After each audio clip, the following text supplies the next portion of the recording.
আমি বাগনাপাড়া থেকে আসছি, বাগনাপাড়া স্টেশন থেকে। এখানে তো অনেকক্ষণ ধরে দাঁড়িয়ে আছে। এখানে শুধু নয়, গুপ্তিপাড়াতেও বহুক্ষণ দাঁড়িয়েছে এবং গুপ্তিপাড়ায় প্রায় 1 ঘন্টার কাছে দাঁড়িয়েছিল। আমরা ওখানে ট্রেনটা বাগনাপাড়ায় ধরার কথা ছিল 4:50-এ।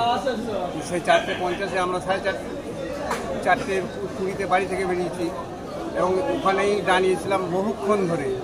এবং বহুক্ষণ পরে যখন এলো, তারপর থেকে সেই ট্রেন একের পর এক স্টেশন খালি দাঁড়িয়েই যাচ্ছে এবং গুপ্তিপাড়ায় এসে বহুক্ষণ পর্যন্ত দাঁড়িয়ে রইল। তারপর তো আস্তে আস্তে তো এই গুপ্তিপাড়া ছাড়লো, তো সোমরায় কিছুক্ষণ দাঁড়ালো।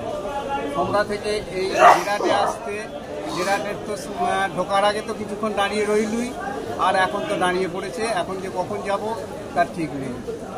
হাওড়ায় যাবেন আপনি? হাওড়ায় যাব, আমি শেওড়াপুরি যাব। শেওড়াপুরি হয়ে তারকেশ্বর যাব। এখন তারকেশ্বর তো কাজের জায়গায় পৌঁছাতেও দেরি হয়ে যায়। হ্যাঁ, বহুত দূরে যাবো, সে হাওড়া খলতপুর যাব।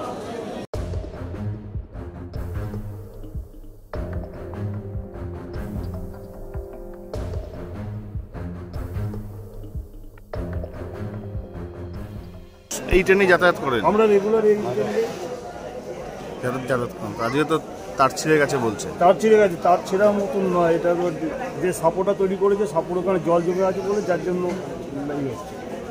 এটা বলছে তার ছিঁড়ে গেছে। রাত 3টের থেকে মানে বালুঘাট এক্সপ্রেস দাঁড়িয়ে ছিল, কালনা রাধিকাপুর দাঁড়িয়ে ছিল, ঝাড়গ্রাম একে দাঁড় করেছিল সমুদ্রঘাট। কাজের জায়গায় পৌঁছাতেও তো অনেক দেরি হয়ে যাবে আপনার? হ্যাঁ, সবই দেরি হয়ে যাবে। কোথা থেকে আসছেন? আমি অম্বিকা, কালনা।